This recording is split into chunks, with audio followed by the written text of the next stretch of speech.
economic engagement between the EU and the Eurasian Economic Union has left many wondering if this is an opportunity to bridge the political divide between President Vladimir Putin and his European neighbors. Here to share insight on whether this most seemingly untenable arrangement could one day materialize, Dr. Kataryna Wolczuk. First, Doctor, could Russia be trusted to build this interbloc free trade agreement? Initially, when the Eurasian Economic Union, the Eurasian Economic Project has been launched, it was 5 years ago, and it seems that Russia was really serious and tried to engage in deep economic integration after being resistant for about 20 years to do something like that.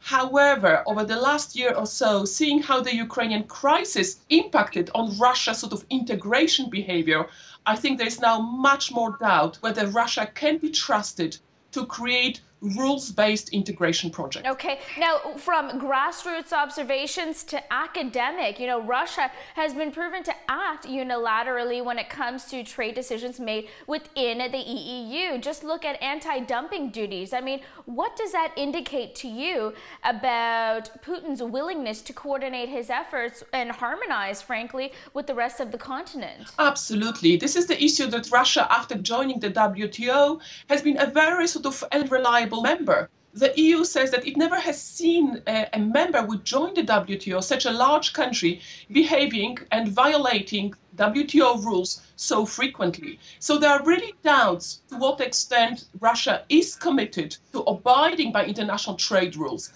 And this is something which really matters for the EU. The EU is very unlikely to enter into negotiations and any arrangement with a bloc which is so unreliable. Russia has been the dominating factor when it comes to energy continentally. And as you said, ad hoc agreements have been put in place up until this point. But I'm not sure if Russia can really afford to not be conciliatory anymore. I mean, think about it. Russia's crude exports are expected to drop to $95 billion over 2015. Saudi Arabia won't drop its prices. Now, that combination of factors, in addition to trade sanctions, has really decreased Russia's hard foreign currency. So can Russia really hold off any further? At the moment, we know that people sort of from the geopolitical camp and sort of posturing and standing up to the West are really influential. And at least President Putin himself acknowledges economics is not going to determine decision-making anytime soon.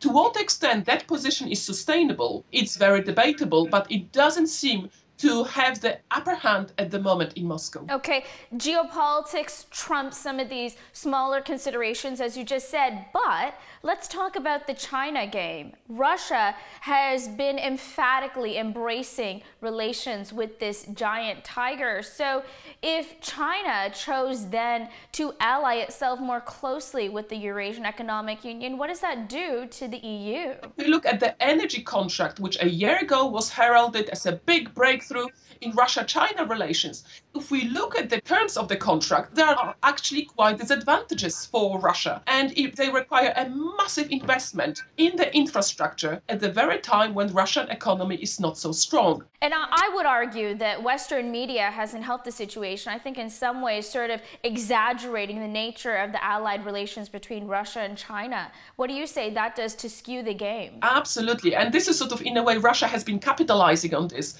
sort of panic factor in the West that suddenly we have this big alliance of Russia and China.